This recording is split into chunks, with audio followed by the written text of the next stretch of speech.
Hobie's been a friend of ours for a long time here. We both forget how we met, but we're glad we did. And he's been around doing environmental messaging for a very long time. He's quite the expert at it. I know I learn something every time, and he's active here in Minnesota, but he's also active in Georgia. Thanks, George. Well, let me just share my screen for a second here.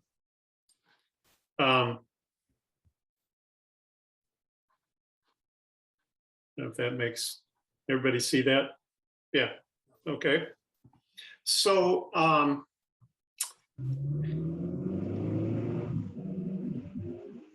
that's not me. I didn't do it. Okay.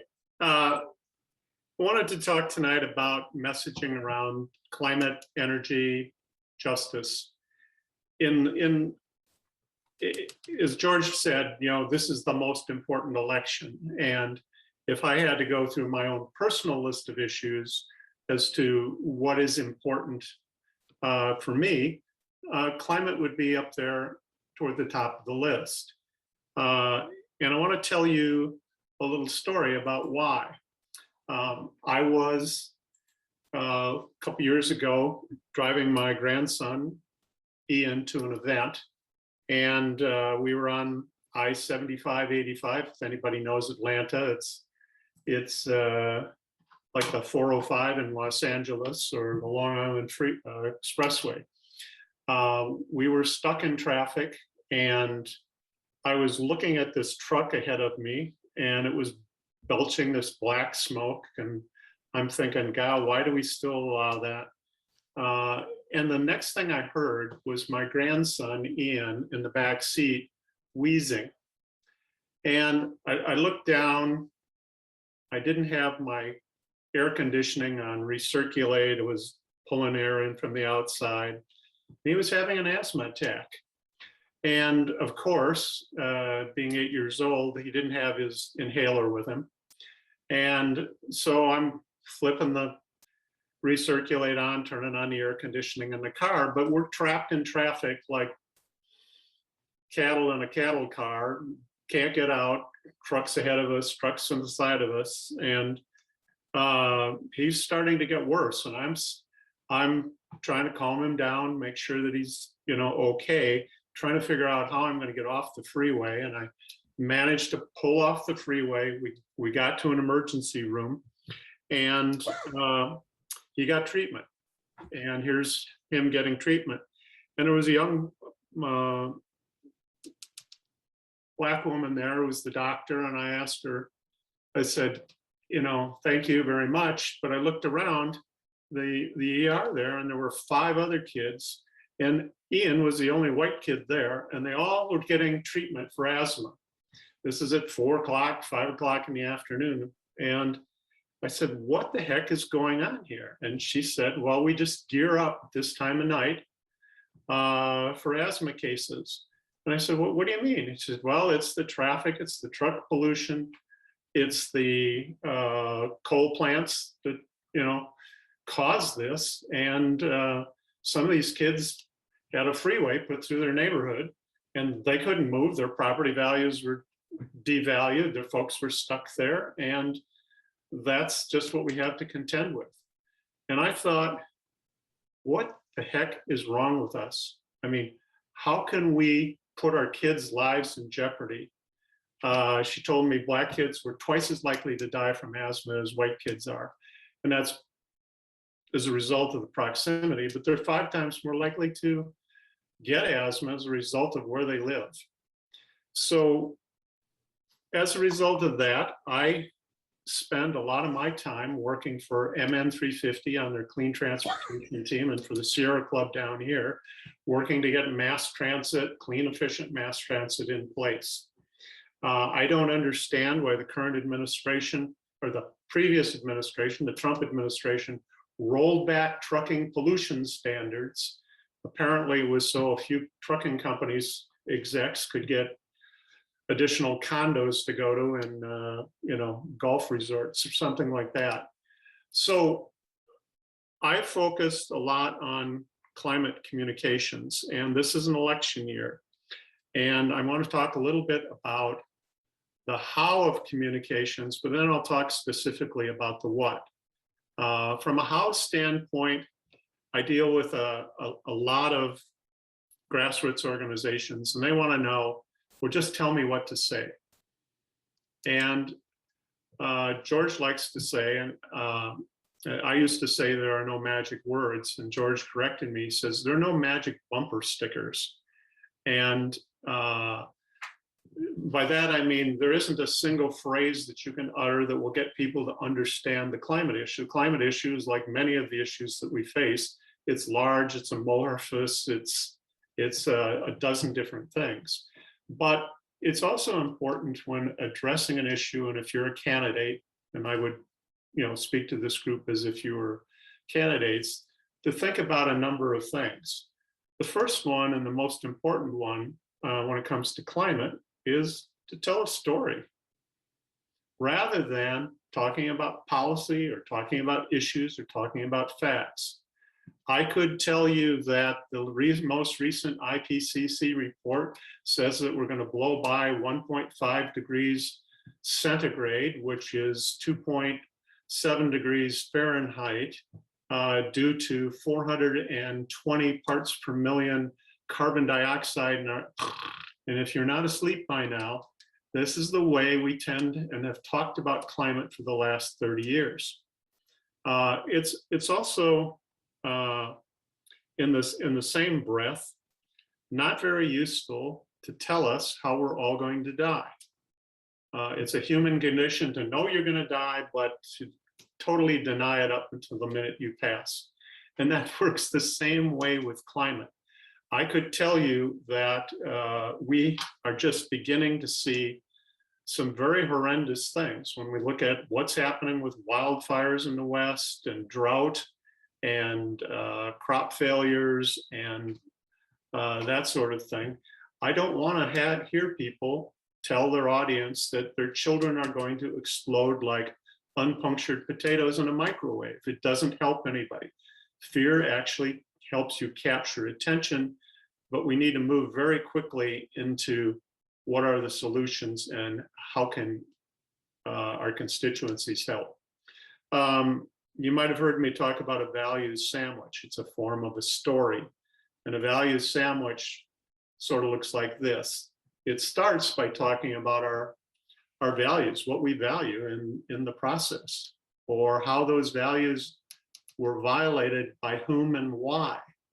And then it flips to our positive vision and solutions that we can offer, and then returns to our values and a call to action. And I'm not going to go through that in detail tonight. I'll give you an example and we'll hand it out with the slides. From my standpoint, it's also important to pivot. It's another bad habit as liberals that we have to always respond to the frame or the issue that the right puts out. So that if the right comes up or the fossil fuel industry comes up with clean coal, our typical response is coal is not clean. And the way the brain works, as you know from a lot of this discussion, is it works in a metaphor and reinforcing neurons. And what you hear when you say coal is not clean is you hear coal and clean. You don't hear the not. And pretty soon we have 50% of our population that thinks there's such a thing as clean coal. So we have to be able to pivot off of it or be direct in terms of responding. I think another thing is because climate is so large and so many issues, and moving all the way from sustainability to clean energy to half a dozen types of pollution to other aspects, that I was talking to a candidate in District 47, and she said, yeah, I'm concerned about bald eagles, I'm concerned about drought, and I'm concerned about, she went on and named 3 other things. After the first 2, I kind of blanked on what she was concerned about. So I think we need to simplify our messages and then repeat them again till we're sick of them. And when I think about the issue of climate, I also think that there are a lot of people, if you look at the Yale 360 surveys, there are a lot of people still in the middle that are aware of climate, but they're not actually acting on climate or taking action to vote for candidates on climate. One of the things that I did was start this presentation with a story. And I've thought about this a lot. I believe that stories are the way we connect with people. Oh, you like that otter? Yeah, you might get seasick after a while, but I kind of like him. He's kind of cute. Stories can fall into different narrative categories. And when I think about the issues of climate, energy, and justice, I think here are the 5 areas that we might tell our stories around. One is climate justice, the fact that many people can't escape climate change and that it has a disproportionate impact on people of color. There's the natural world narrative, which my otter here represents the beauty of the natural world. There is a heritage narrative, a health narrative. Story I told at the beginning is a health and justice narrative as an example. And there's also a faith-based narrative as well.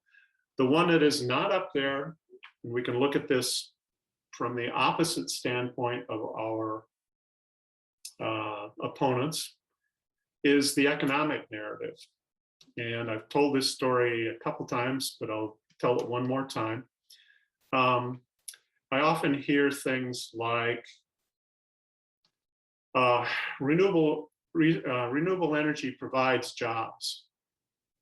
And that's a true statement. It does provide jobs. I got caught talking to a union representative and asked him why he was supporting line 3. And he said it was because of jobs. And I thought I was a clever boy. And I said to him, well, renewable energy is providing 10 times the number of jobs that line 3 will ever provide. And he looked at me like I'd gotten off of a flying saucer. And after an uncomfortably long period of time, he said to me, well, we want those jobs too. What I had done was I had walked into what is a dominant narrative for the opposition. And I believe that the right has turned jobs into the new crack cocaine, that we will do anything, offer any concessions, destroy any part of the environment, as long as somebody promises jobs. So instead of responding to that, the important thing is to pivot to a narrative and a story that you can tell that doesn't reinforce that. It doesn't mean that it isn't an important aspect, but to have the whole conversation around the economy, I'd ask the question, well, who is the economy? Why do we sacrifice for the economy? Why is this something that is good for us? I hope that makes sense. And this is interesting. George, I may have to have you sing and dance or pull it up because my computer just froze on me. And the last time it did this, I had to shut down. Do you have that presentation? Can you pull it up real quick?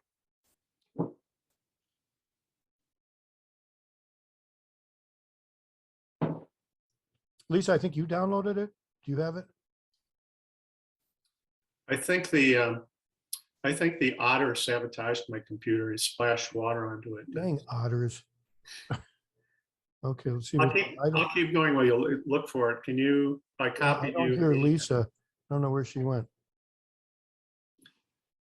I'll look for it. I'm sorry, I'm muted. I'm sitting here talking away and I'm muted. I have it. I'm downloading it. So, okay. Yeah. I think it might be downloaded by now. The other thing that's important when we talk about our stories is Wonder if I can stop sharing. Okay, good. We talk about our stories. When we talk about climate, energy justice, we're often talking about issues rather than our core values. And so I always encourage candidates to think about core values. And values is, again, needs to be explicit rather than implicit. It can be implicit, but I think George sent me a question he's going to ask me, and I'll open it up to that question right now, George, which is, what values are the most important with respect to climate? And my answer is, it depends. It depends on who you're talking to. So I think of the values of empathy and caring. And for me, that's relevant because I just told you a story about my grandson. And empathy and caring for our children is a common shared value that we have with many people in the middle and even many Republicans. Fairness and justice is another set of values that are important. Thanks. And so you'll just have to tell me which slide you want me to All click on. right, I'm gonna go down to the kids, like number 6. Okay, number 6. There. Okay. Everybody see that? Yeah. Inclusion is one. Empowerment, collective responsibility, or effective government is another. There may be more, but when we think about them consciously, it makes them more vivid in the stories that we actually tell. So you want to flip to the next one. So, great messages get people to act. They often have a vision and solution in them. They're often story-based. They're related to our core values. They're positive and optimistic, even though they might be calling out something that's hard to deal with, whether it's the latest mass shooting in Buffalo or whether it's police brutality or whatever. So they aren't always popular. I wanted to give this context for my next comments, because this is a little bit of the how and the background in how we should be messaging around climate. But I've been working with MN 350 and I've been working with some candidates in Carver County, and I wanted to use them as a specific example of what. So if you can flip to the next couple of slides, Lisa, here. Go to the next one here. So when we're talking about messaging for candidates, the objective of good messaging is to get elected and develop political power in order to be delivered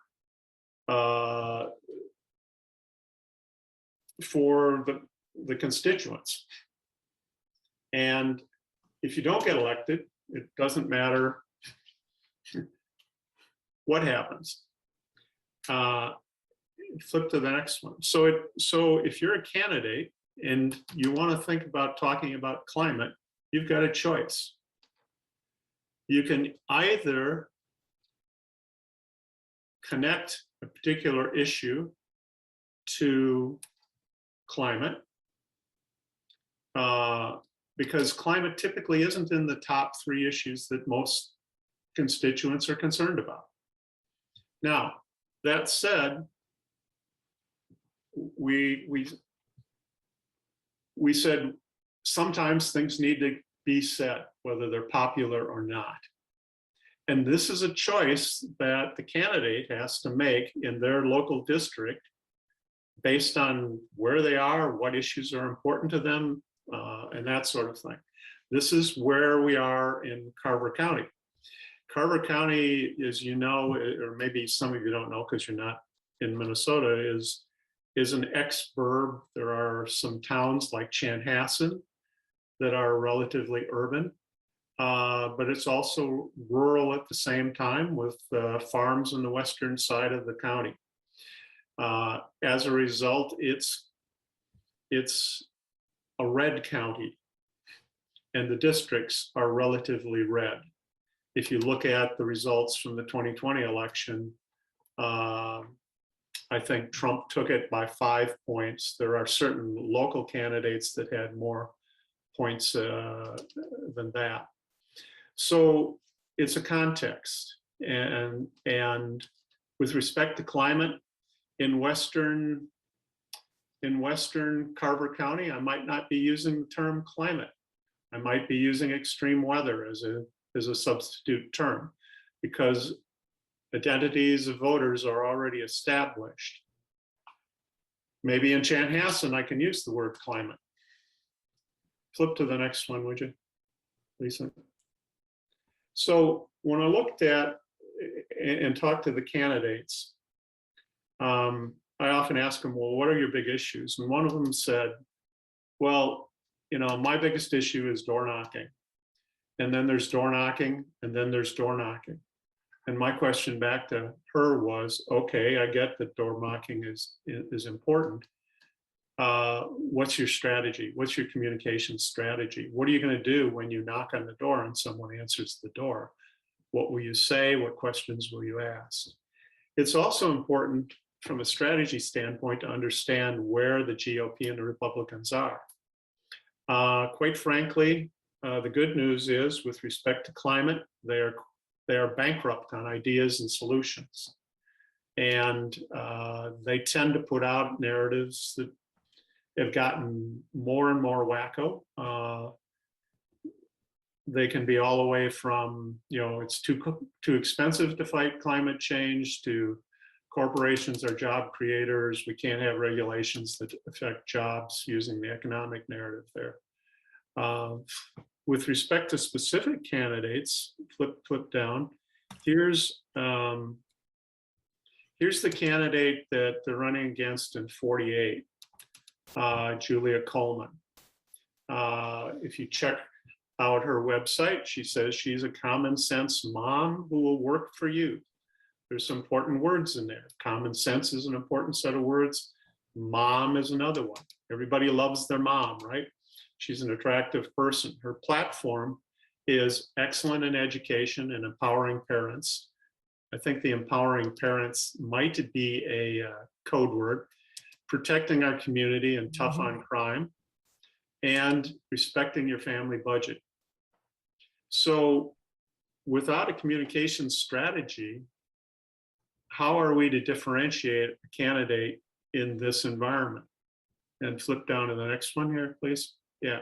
So the strategy I was suggesting, and we'll tear this apart afterward here, is, again, we often want to attack the weakness of our opponents, but our good friends on the other side of the aisle have taught us that attacking someone's strength is often the best approach. And attacking that strength with our vision and solutions in a values sandwich might be the best way to go about that. From a tactics standpoint, that means that we have to contrast our candidate with their candidate.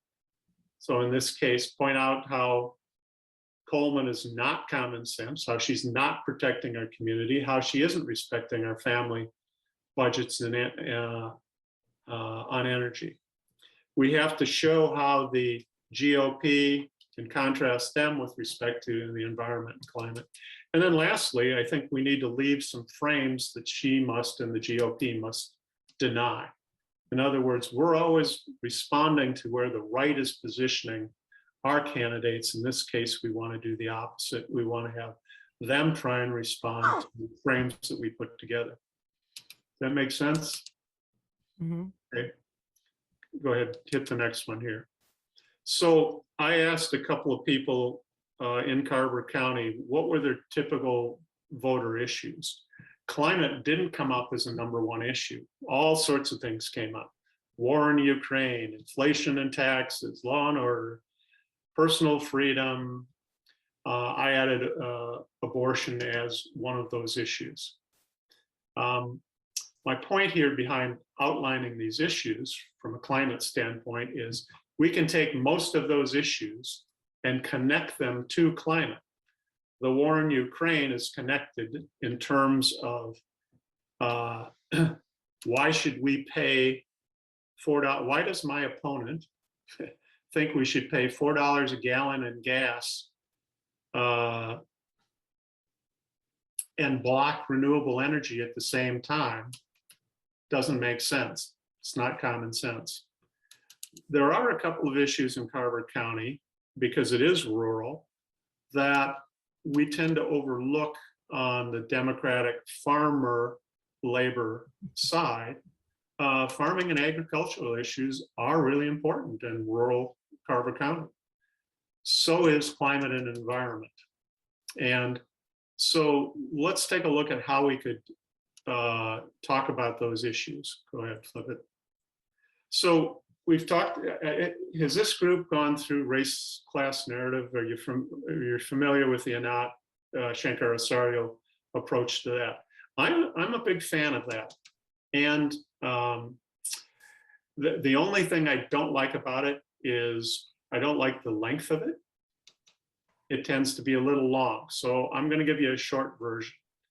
As Americans, no matter where we live in Minnesota or Carver County, the color of our skin or how we earn our living, we all want to breathe clean air, drink pure water, and have a safe, secure future for our families and our loved ones.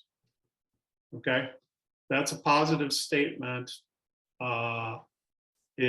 It implies that we might not have that, but it also uses the race class narrative inclusion of cross-racial solidarity. And I threw Americans in there because as soon as you say America, you are breaking down a barrier that a lot of people have been fed as misinformation there. If I was going to contrast our candidate and our position, I would say things like, my opponent thinks giving our precious resources to a few invasive foreign corporations for a couple of jobs is a good idea. How is that common sense? My opponent's party denies that our climate is changing. Or she should ask our Carver County farmers how they feel about that. My opponent says she respects our family budget, but she'd rather have you pay $4 a gallon to foreign dictators than support clean energy. How is that common sense? Now, from a framing standpoint, as an example, we can talk about, why is Julia Coleman endangering our kids' future? Let's own that. Let's put that out on the other side. Why does Julia Coleman support foreign invasive species? You know, let's take her milfoil and get rid of it. Take the next one here. With respect to farming, facing drought on our farms, high energy and fertilizer prices, and crop killing heat waves is catastrophic. We all depend on healthy, productive farming community in Carver County. Today, a handful of GOP politicians like my opponent and the corporate execs they turn to for contributions want to keep screwing our farmers with high energy prices, high fertilizer prices, and more debt than any farmer can bear. I'll make sure you get drought relief. I'll make sure you can pass on your farms to your kids. So that's going a little bit more aggressive. It's the who and the what and the why behind the opposition. Next one.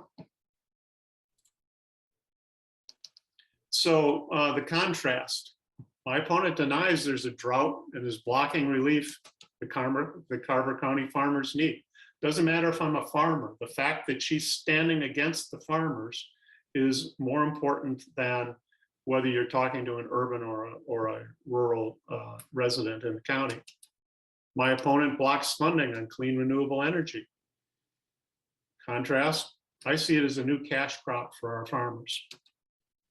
My opposition takes contributions from big ag. That's one way to get your hands dirty. I grew up on a farm. I know another way. Our candidate running against her grew up on a farm. frame, why is Julia Coleman abandoning our Carver County farmers? So that gives you a kind of a high level. I don't think you're going to be able to play that little video there. No, it's not going to work. It's not going to work. I want to just end it right there and open it up for questions. But maybe just summarize, we have two things: how we deliver the message and what that particular message is. That message is dependent on the audience and the candidate. And it's a calculation. But the choice I think that most candidates in Minnesota need to make is, depending on where they live, is, do I tie it to it? Do I tie climate and justice and energy to another subject, the war in Ukraine, or renewable energy? Do I tie it to some other issue to elevate it, or do I talk about it separately? Greg, I can tell you've got lots of questions. Okay, I actually wrote a couple of nasty little comments you could use that are like the ones you made. Well, good, But, good. I love the nasty little comments. And this goes to George's point of not pulling our punches, not being right. so polite. Yeah. I was thinking that one thing you talked about the story, you talked about race class narrative framework and how it's a little bit long and dense and too many words come out of it. And I think that it's important to remember when we talk about story, we don't mean stories necessarily. Like yes. I just read a really good novel. It was a great story. I don't mean that necessarily. Like you told a really good story. It's a coherent story. But when Martin Luther King gave his I Have a Dream speech, most people would not recognize it as a story, but it was a story. Okay. It was definitely a story, but it isn't the kind of story you could publish as a story that you could make into a play. It would be a one-act play. And I think it's important to recognize story doesn't necessarily mean a full-on novel or novella. It means that the elements of a story are present. And that's a little deeper and harder to describe sometimes. But in terms of race class narrative, also, that's a framework that people treat too often as a detailed blueprint. Make sure you do every one of these little things. And if it's a framework, it's more like our communications coming from this campaign are going to be set in this overall framework. And some of our communications are going to hit every button, but collectively they'll hit every button. But sometimes we're going to say something that's a little bit, that's only part of that story, part of that little bit. So I think that's my kind of comment on that, because I think people take the story thing a little bit too literally, as literally a story like you'll learn in middle school. It has a beginning, a middle, and end. Then you write every 3 sentences per paragraph, blah, blah, blah. And that's not really what's meant by that necessarily. I want to be able to feel something as a result of hearing what the candidate is saying. I want to feel either inspired, outraged, or sad. I would like it to be a commercial in the sense of Hallmark's commercials. Hallmark didn't sell cards. They sold the emotion associated with the 30 seconds they put up on the screen. And what they did was they got you believing that if you could use Hallmark, that you'd be able to convey that and have that kind of connection with the people that you love. Right. The one thing any screenwriter or playwright or novelist will tell you that every single description of how to write has one single thing in common, and that is you change the emotional state of your audience. Perfect. Yeah.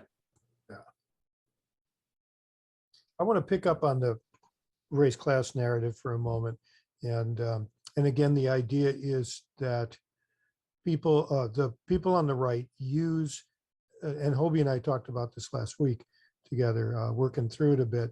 They use any way they can to find ways to divide people. They can take any two people, and given a little bit of time, they can figure out what's different about them.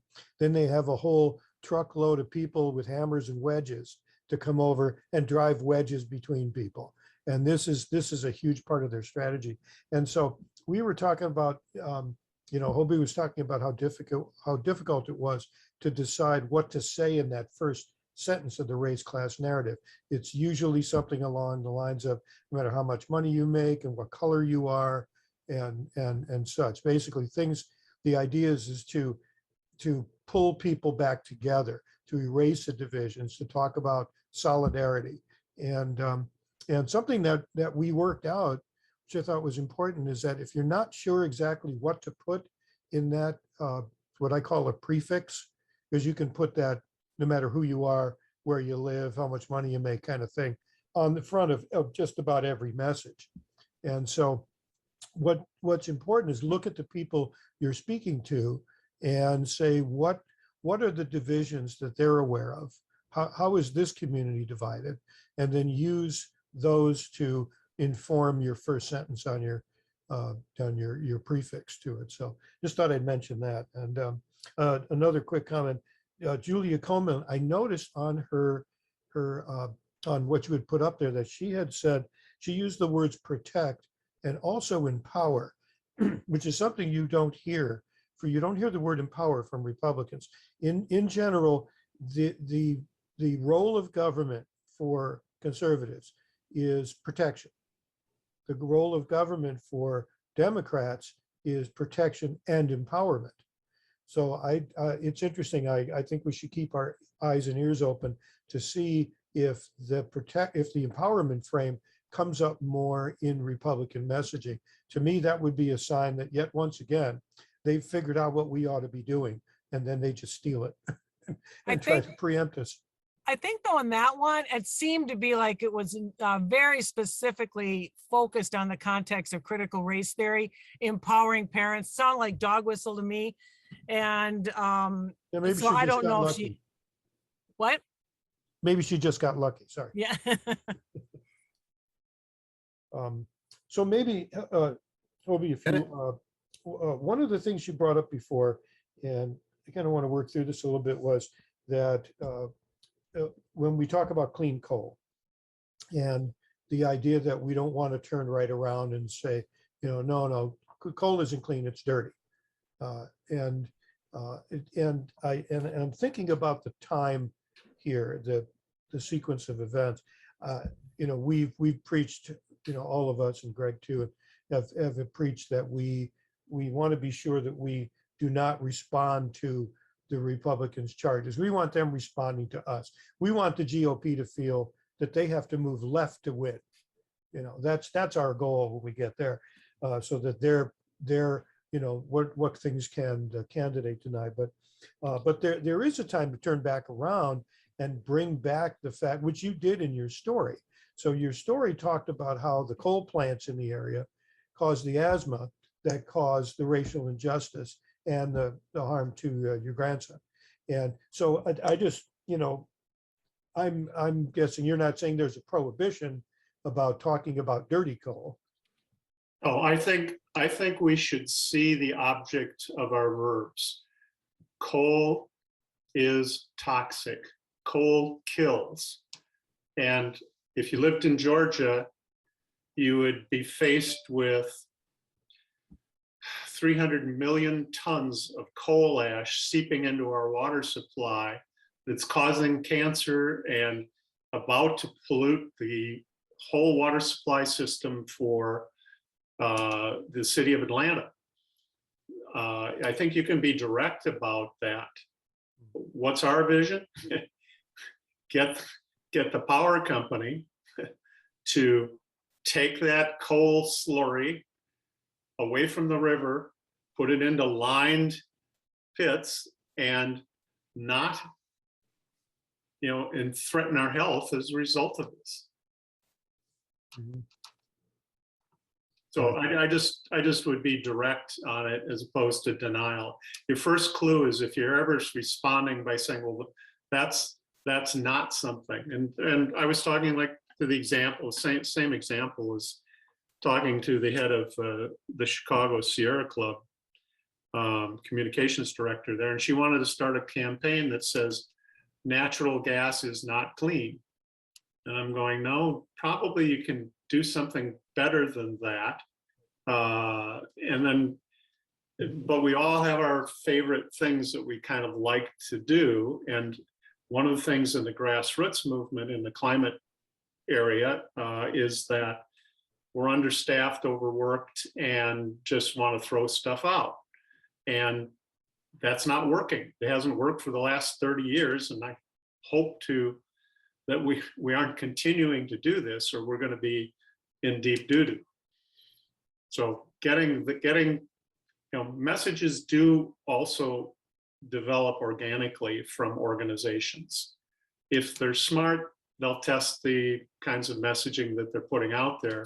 But very often it's, defund the police, which did have an effect, but probably wasn't the wisest choice. Neither is natural gas is not clean. I also notice in the chat, Greg points out it's methane, call it what it is. And what's interesting is just like clean coal, the word natural was added to gas by the gas companies. Yes. And it shows you how long have we been calling it natural gas? Well, since I was a kid, and that was like when dinosaurs roamed the earth. So it's been a long time. And it just shows you how successful framing things is. I mean, framing from values is important, but in this case, there's also what I call non-value framing, where okay, gas is really bad, so let's put a nice word in front of it. And they've been so good at it for so long that we use their words without even thinking about it. It's a good idea to kick back and just look at the words being used, even the ones coming out of our mouths, and reanalyzing all of them and say, is this really the right thing to say? One thing you mentioned also was that that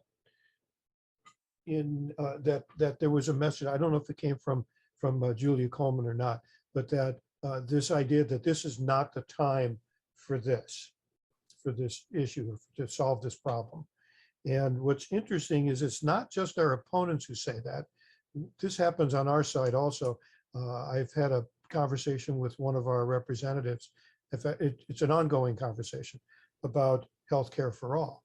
And the response from the representative is, well, that will never pass, or that won't pass now, so I'm not going to vote for it. And now I understand from a tactical, I need to win the next election side of things, why that might get said. But the bottom line is that same representative admits that the current system is screwed up and that someday we need to get to this.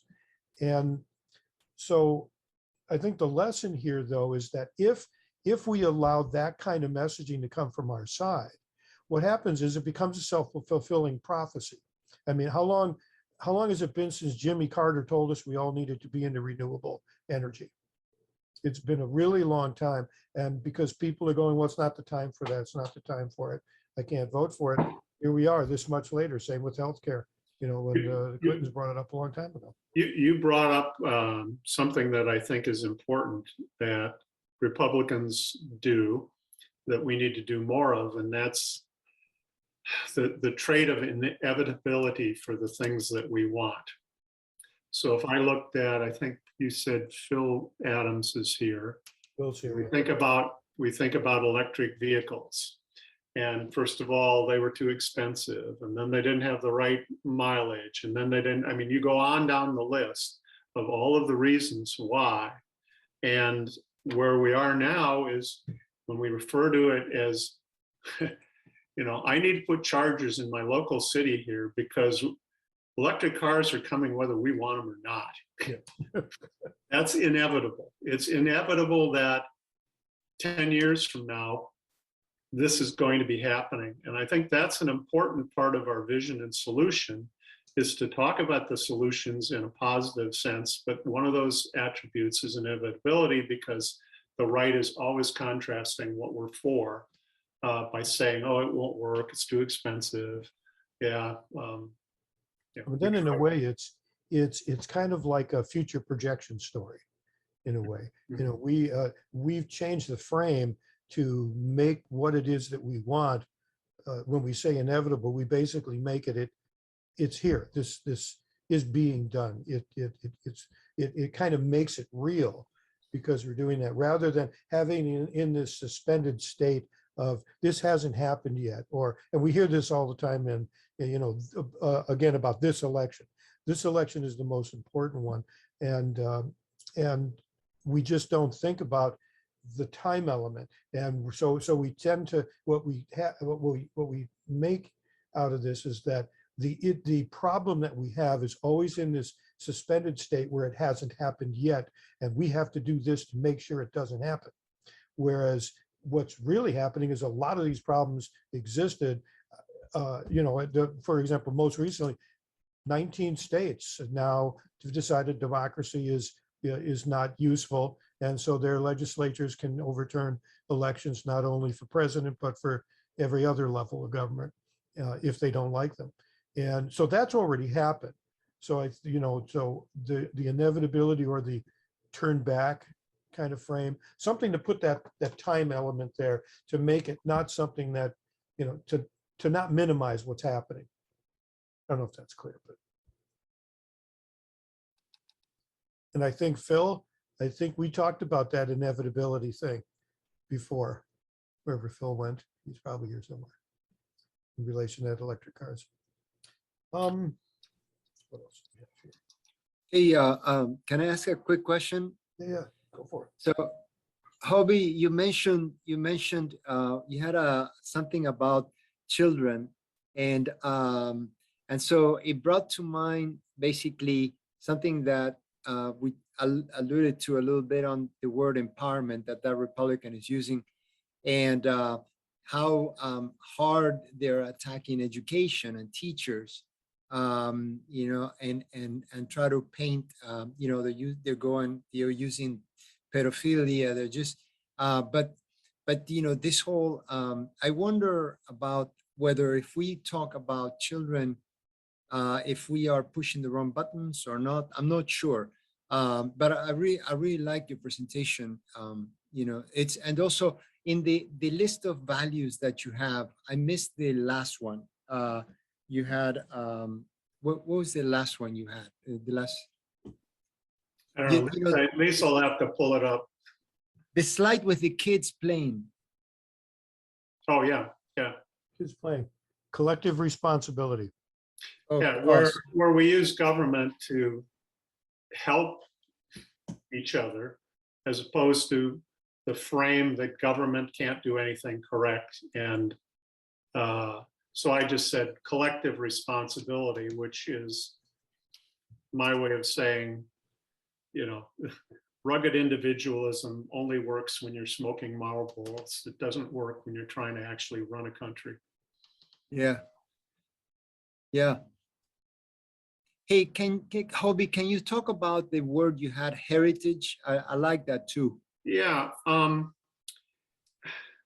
it's related to faith as well, but I believe in the state of Minnesota as an example, and I think it exists even in the state of Georgia, which is fairly conservative, that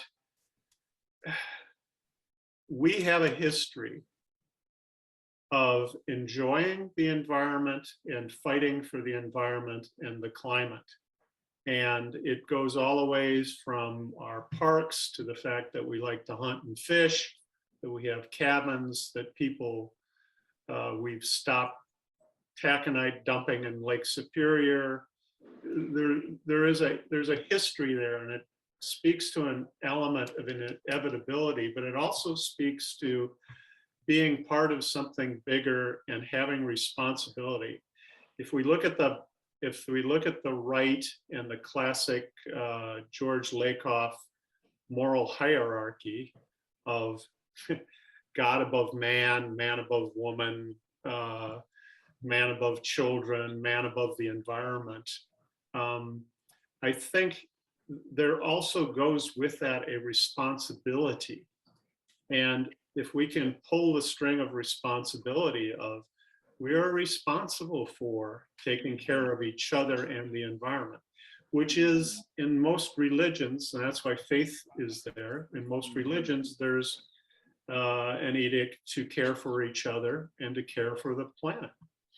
Mm. We don't tend to remind people of that. We get this sort of toxic religious nationalism on the far right and think that all religious people might have that, or all people that enjoy the outdoors believe in that. And I think heritage is one where you can kind of talk about how it's our duty to take care of the environment.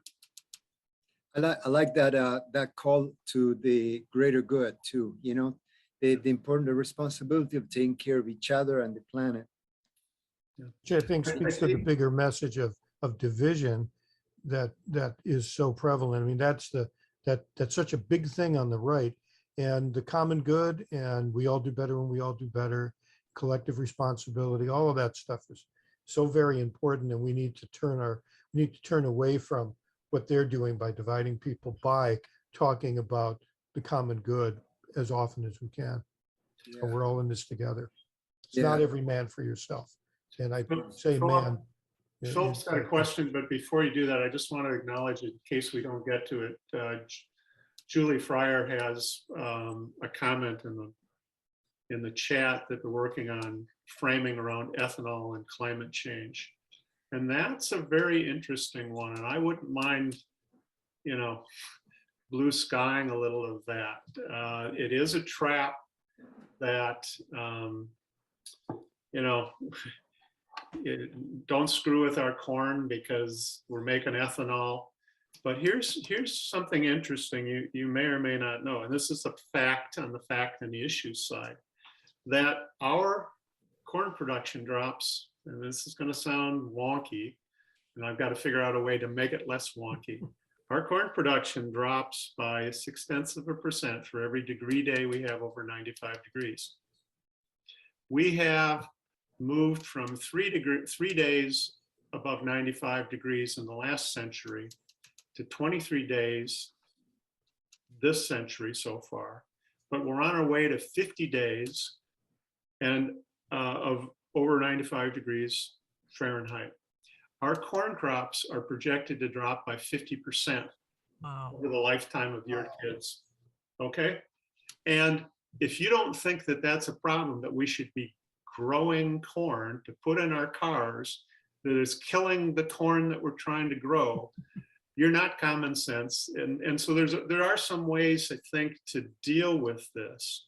I think we can appeal to the rural voter by, there are some ways we can do it, but I'm just saying, let's identify that and maybe take it offline, because I'd love to figure out how to do it. It is a big issue for a lot of farmers. Hmm. There are a few other issues regarding the environment that come up in rural areas where we're in complete alignment. And in Seattle last week, we did talk with Jane Klebb, who's the Nebraska Party chair.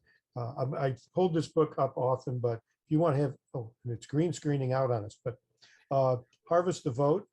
And it is, I don't know if you can see the new or how Democrats can win in rural America. And in here, there are just a number of stories that really turned my head around about how much the here, get that up closer, how much the farming community is very much aligned with a lot of things, including opposing pipelines. There's a bunch of good stories in here, a bunch of good information.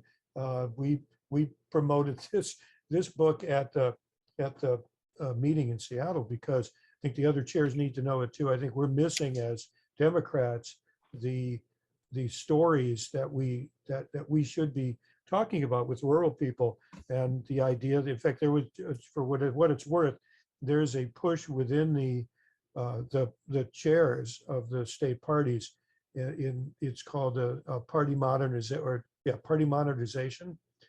They want to modernize things. Basically what they mean by that is they want to go back to the old 50-state strategy of Howard Dean and make sure that there is funding in the rural states so that they can go out and make these messages and show all of the alignment we have, not only on the environment, on farming, on labor, on not closing clinics down, making in those areas, making sure there's healthcare. I mean, there's so many issues that you line them all up and you get our positions and they align with the issues of the folks in the rural area. And we've just been blowing this off and it's hurt us. So, talk to your, I know some members here are, in fact, maybe most of the members here are members of their own state's central committees. And this is a great place to bring that up and forge those bonds with people in the rural area. And I think especially on the environment, somebody said it, well, of course we care about the environment. We care about our animals on our farms. This is, I don't know why, we don't know why people in the city don't think we care about these things. And it's true. So anyway, it's something to bring up. So Phil has a question Yeah. or a comment. Yeah. So just, I believe on the corn part, corn also needs to be below, I think 75 or 80 degrees at night in order to recover. And if you have a lot of nights where the temperature, like in Illinois or Missouri, is above 80 degrees at night, the corn can't, yields go down because of that. My question is going to be, the other thing is that of the 2,575 resolutions received by the State Platform Committee in Minnesota this just past week, 80 of them were on regenerative farming and 43 were on soil health. So 5% were on soil or regenerative farming or regenerative farming. My question is about using a more sophisticated form of not clean. If I say refusing to wear a mask is refusing to nurture. The nurses, the doctors, refusing to wear a mask is refusing to provide nurture, making it more difficult for teachers to do the job of teaching. That is using framing with a sophisticated word for not falling into their trap. Again, using the phrase refusing to nurture. Is that because I'm using the word nurture in the frame. Maybe the word protect is better. Okay. Refusing to protect. Okay.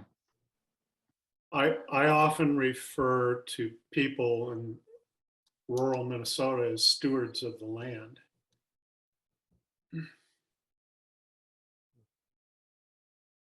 If you're a steward and you accept that and it sounds good, well, I guess I'd like to be a steward, I mean, I take care of my animals, I take care of the land. I don't need to be told how to do it. That then I get an obligation as well that goes along with it. How am I going to avoid depleting my soil? How am I going to deal with some of these issues that I'm facing as a farmer? I know we're at 8:09 and we can certainly keep going. Are there some other questions? Yeah, Greg has his hand up. Yeah, okay, great. Just real quick, following on what Hobie and Phil just said, the Rural Caucus and the Environmental Caucus recently had a forum with rural farmers who were Minnesota farmers, and their parents are farmers and their grandparents are farmers. They settled here, Norwegian bachelor farmers all the way back. But they ran farms that were different. They were doing regenerative agriculture and they were experimenting a lot and doing stuff that saved the land, and they were not doing ethanol. They were doing everything everyone here would love all farmers to do. And what occurs to me is when they finished talking, we finished the forum, a bunch of us stayed on and had our own little meeting, and everyone was like, wow, those people were really, really impressive. What they're doing is brilliant. They're smart. They're just creative. They're enthusiastic. They just love this stuff. And it occurs to me that that's one way to get to people that you can't get to, is find role models that everyone can relate to. And who's going to relate to farmers as a role model? Farmers will relate to farmers as a role model. I can't believe farmers will look at these particular farmers and go, they're a bunch of hippies, because they really are lifelong, generation-long farmers. And some of them are doing regular farming, and they got a third of their acreage in this other stuff. They're playing around with it, experimenting, trying it out, and having great results. And at the end of it, the farmer says to you, looks in the camera and says, my yield is about 10% down. My profits are 35% up. Wow. Okay, because of what they're growing and how they're growing it. They're growing it for half the price. Okay, so and the other farmers are going to look at that and go, wow, so I think that's one way to, that's a built-in. If I talk about George's organic messaging, that's where you're going to find some organic messaging from farmers who are doing that stuff successfully and convincingly and brilliantly among their own other farmer people. And I see what you did there with the organic messaging. Yes, exactly. It's sort of like the president of Ukraine. He's an organic message all by himself because he's a hero. He's a hero. Heroes are good when they're on your side. You have to be a little careful on the organic messaging though, because defund the police was not a Democratic Party message. It was organic out of the protest. Organic and untested and thoughtless. Yes, there you go. And on the face of it, stupid, by the way. Well, and in Minneapolis, ultimately self-defeating. Yeah, right. I kind of want to point out that the last three comments I wish I could take people's names off because it'll sound a little critical. There are a couple things that one says farmers can actually make more money by practicing sustainable ag, and another one says, and less fuel and less fertilizer. There's another comment that the Amish are quietly saving the family farm. I am more interested in respond to the comment that the Amish are quietly saving the family farm as a lead. Well, how are they doing that? Right. Okay, the others are reasons. This sounds like a story. The Amish are quietly saving the family farm. Yeah. Well, that is important because we know the history. There's a story behind the family farm. What's going on there? And I don't need anybody to answer it right now, but I'm just saying I can give you all the reasons why regenerative agriculture might be good. Those are just reasons. Greg brings up a key point here, which is you have to have, I'm a city guy. Okay, I can't talk to farmers. Okay, you have to have farmers talk to farmers. The messenger is just as important as the message itself. Otherwise, it has no credibility.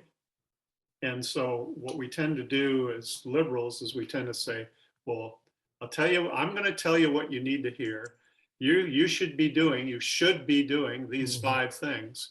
You should switch to regenerative agriculture. That's just the wrong way to go. And we often do that because I dwell in my head and I know reasons, and reasons are not great ways to inspire people or involve people in the process.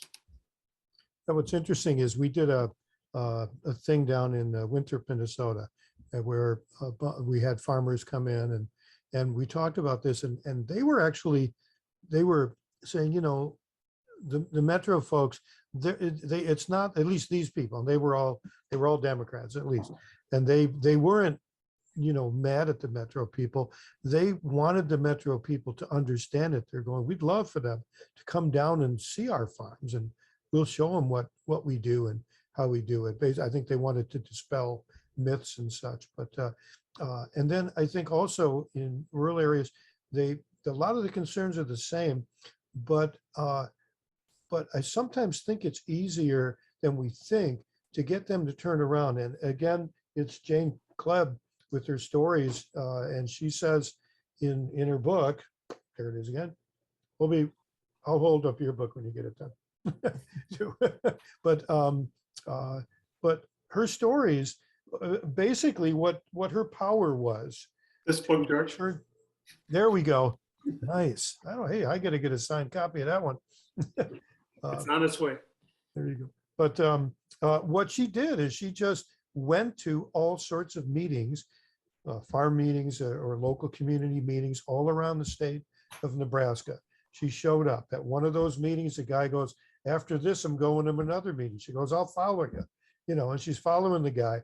The bumper stickers on the back are all, super right wing. And she gets to that place, and then he goes, yeah, there's another one of these next week. She shows up there. And then at one point she says to him, now, I gotta ask you a question. Do any Republican legislators ever come to these? And he goes, no, you're pretty much the only one we've seen. And you know, her and what happened was she was able to open a dialogue just because she was there, just because she attended these things. And people said, well, she obviously cares about it. She's coming to these meetings. And the conversation started, which gave her the opportunity to say, you know what, I've heard what everybody's saying. Let me show you where we're in lockstep on these things, where we agree. And it turned out to be this nice long list. And she got some Republicans to you know, really reassess where they were and even vote for Democratic candidates. She's had a lot of success there. Any other questions here or Hey, comments? I have a quick question. Just just thinking about, you know, selling a better language, better climate language to people in the Democratic Party, right? So I'm just thinking, as one argument is, you know, telling them the young people care deeply about climate, you know. So Hobie, what would you say is kind of a key demographic that has climate, you know, in its top three, you know, issues, and how and why they vote, you know? What age group would you say that is?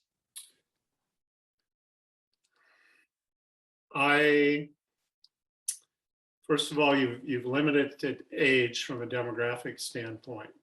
I would say gender-wise, it's 60-40 women versus men. It appeals to women more. I don't know whether that's the nurturing aspect of it. I think that most people, my experience, that most, it has to do with, it might be ends of the spectrum.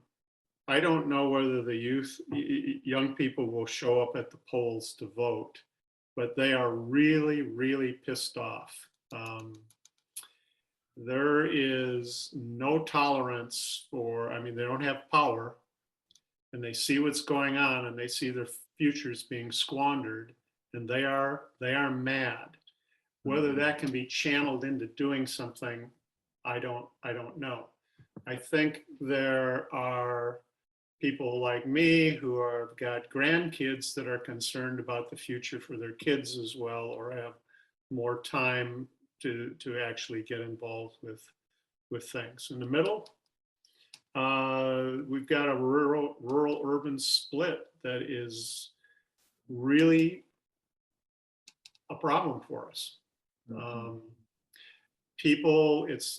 Climate is an issue, and people pick their issues based on their identity first and not the issue. Their issues don't determine the identity. Your identity determines what issues you support.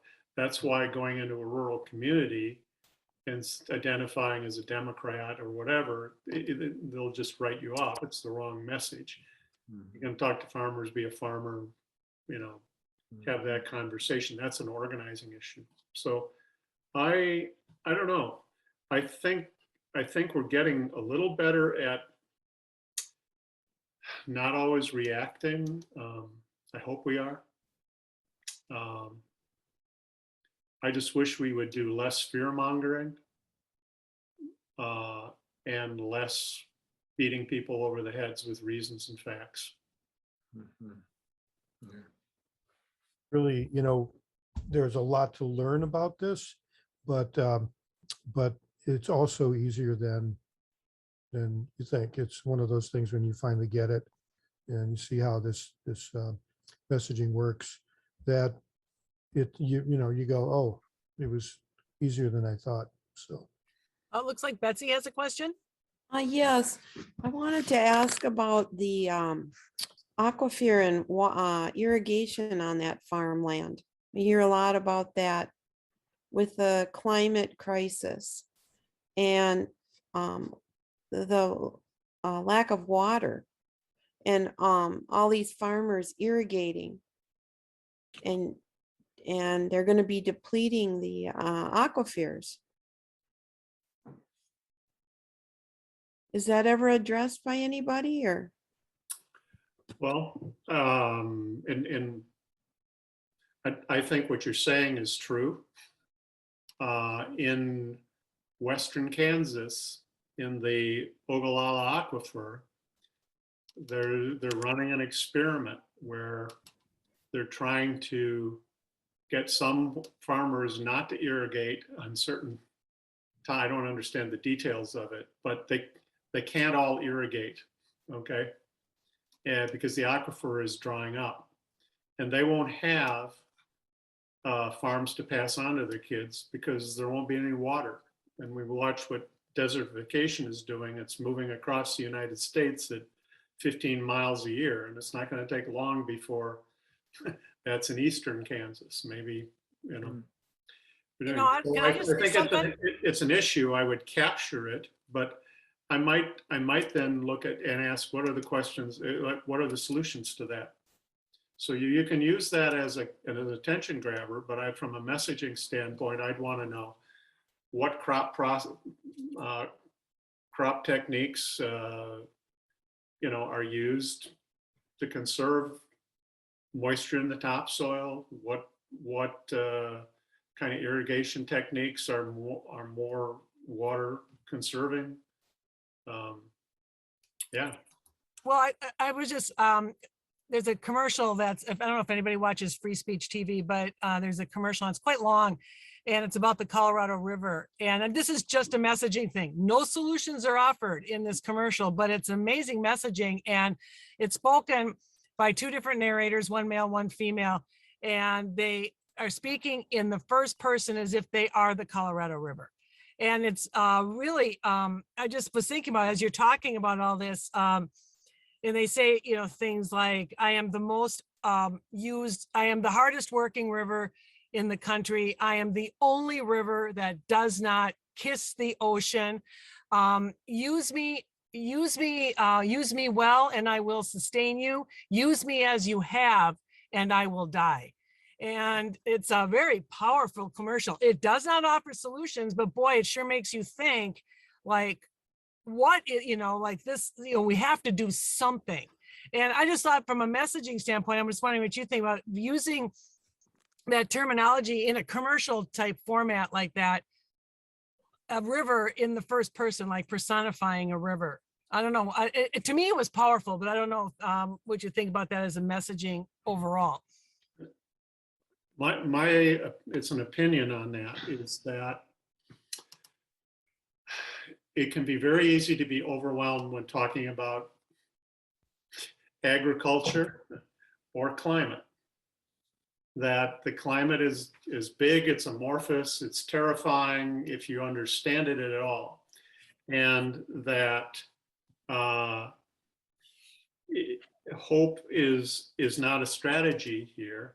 It is tens of thousands of people working, or hundreds of thousands of people working on tens of thousands of projects, whether it's putting EVs in your little local community or chargers, to working on getting farms in your local community to go regenerative, or whatever it is. That's the way we will make progress there. And sometimes it's too easy to fall into the fear trap, which is, a lot of people, 72% of people in Minnesota, as an example, understand that the climate is real and it's a problem. Not everyone is acting on it. Even the people that are alarmed are not acting. Our job is not to convince people that climate change is real or believe in climate change or anything like that. It's to take the actions that are required to, you know, change our direction. And that's a slightly different one. And if we don't balance that fear factor against what can I do, because the doomism is the new climate denial. And it's very easy. And if you look at what fossil fuel companies try to do, is they try and get you to take responsibility and get you to give up. What's your carbon footprint, Lisa? You know, if you're not working on your carbon footprint, well, then you can't tell me what to do. Exactly. Wait a minute. Now I'm going to give up. There is so much that we can do as individuals. And to me, it's action that is the antidote to fear and being overwhelmed. It's not hope. Hope is somebody else will take responsibility. Right. Those So actions, then, do you think that candidates if we feel that lack of hope, or we feel fear, or but then we feel hopeless, like there's nothing we can do, then do you think then it's up to like candidates or Democrats or whatever to like, then like, I don't know, put forward solutions like these are things we're going to do, we're going to regulate these things or whatever, and tie it back to that?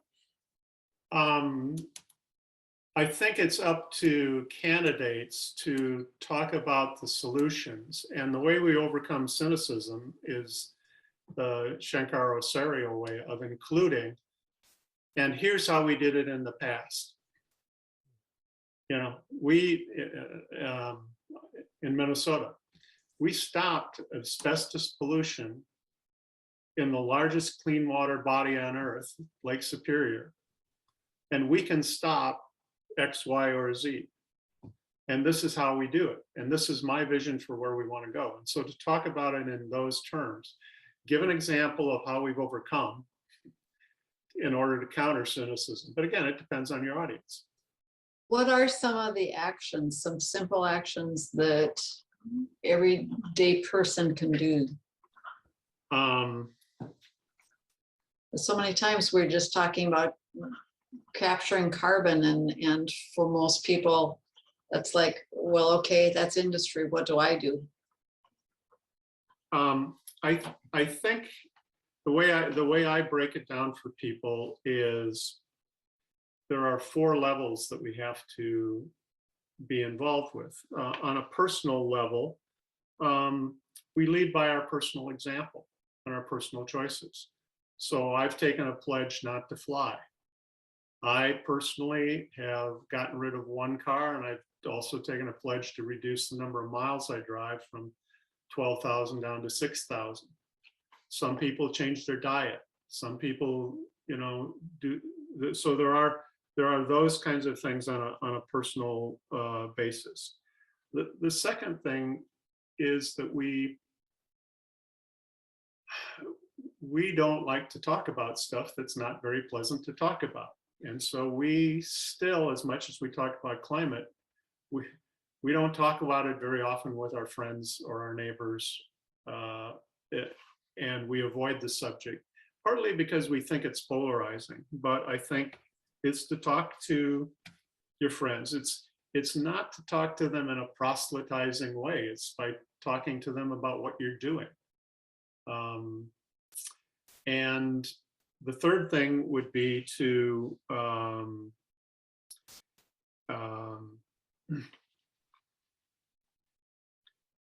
I think the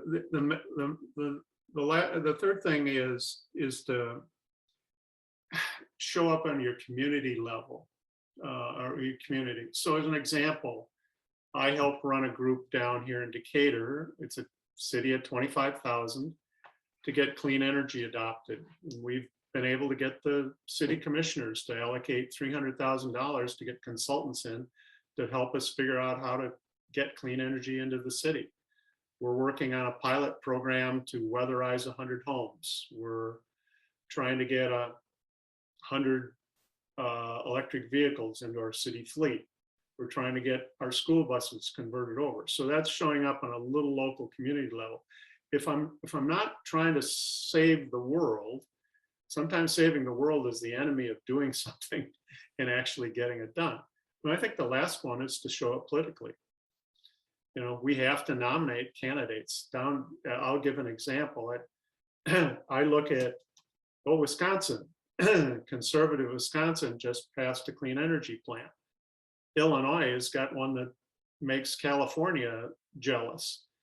Down here in Georgia, we have 5 Republicans on the Public Utilities Commission, and they are causing all sorts of problems. They're denying the coal ash problems. They're slowing the transition to renewable energy. They're taking contributions from local power companies. So what I mean by showing up is, yeah, you got to go out and work for the candidates at a level of the Public Services Commission, as an example. Or it could be your local city commissioners if you're not getting progress. So I know that's not specifics because most people want to know, well, should I eat less meat or whatever? And I'm going, yeah, if you want to. Well, let me add one here. One is, the other thing is, it's important to call, this is on all issues, but important to call whoever it is that are your elected officials, no matter what party they are. From everything I hear, this really matters. It helps them gauge what issues the people who are voting for them care about. And what's interesting is they take this small sample, and from people they know who are just care enough to write a letter, and actually, and that's in the order of effectiveness, person to person with the congressperson or whoever, that's important. Writing a letter, email is less important, but text is even less in some ways. But just sometimes you won't get the person. In fact, most likely you will not get the representative. What you will get is a staffer, and the staffer's job is to write that stuff down. It doesn't seem like a lot, but sometimes it can really raise an issue in the consciousness of the representatives. We know the Republicans won't do much about it, but so every once in a while you'll find someone who will. There are a few left. I would also throw the caveat in there. There's an app that I use occasionally here called Climate Action Now, and I don't think you can see that, but it's saying recommend you take 5 actions. It's a form of clicktivism. If you're familiar with that term. Clicktivism. I like that. Clicktivism. And it's customizable. The Climate Reality chapter down here uses it, but it's powerful in the sense that if you take an action, that action makes you feel good, makes you feel you're part of something bigger than yourself. And it often gets you to do the next step. And that's important. It's the identity you form by doing something in a positive sense. When you go to a march, when you go to a Black Lives Matter march and you see thousands of other people, you feel like you're doing something. And we've had a discussion in my group down here about, well, should we focus on solar rooftops or should we focus on composting? Well, the decision we made was, let's focus on solar rooftops because it'll have a bigger effect to start with. But we didn't say, don't do composting. If somebody feels like composting is the way to do it, then go for it, because doing that one first step gets you to do the second step and the third step, and pretty soon you're out there running for the city council.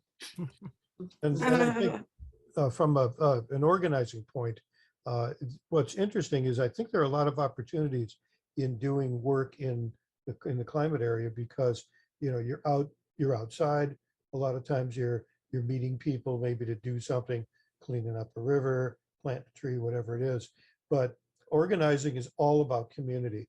Any way you can build community, any way you can bring more people in, especially at times where you're not asking them to door knock or phone call. All of that is really important. The more opportunities there are for people to join in, the more you can grow your local organization. Very important to do that. It is 8:35, so we've gone, a bit past 8 o'clock. And I want to say thank you to Hobie, and thank you for staying until 8:35. And I did something I usually don't do, is I jumped in, I asked questions myself. So it was fascinating. I learned a lot tonight. All right. And Federico, you were going to say something before we went? Yeah, just a quick one. Hobie, just on words, do you use climate crisis or catastrophic climate change, or what do you use? I'm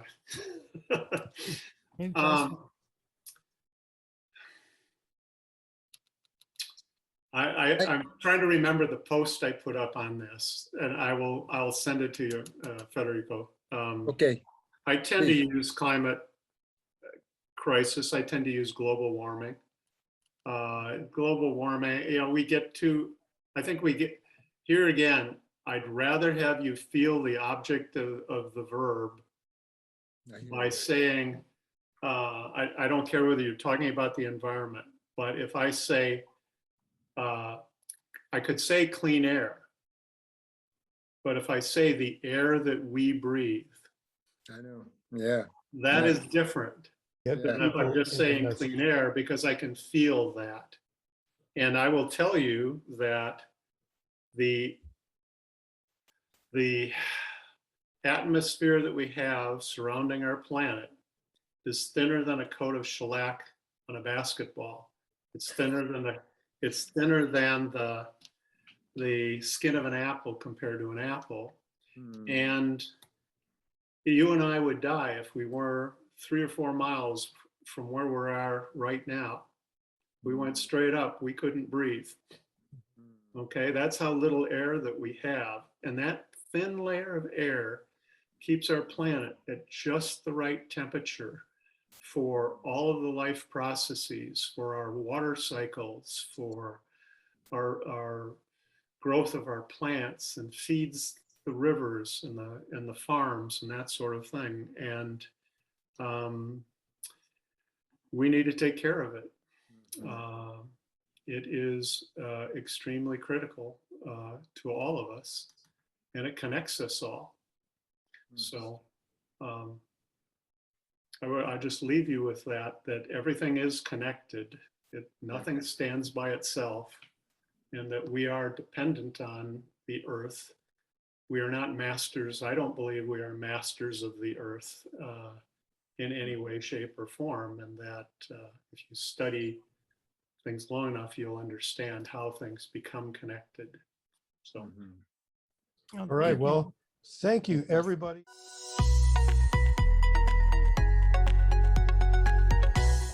connectionslab.org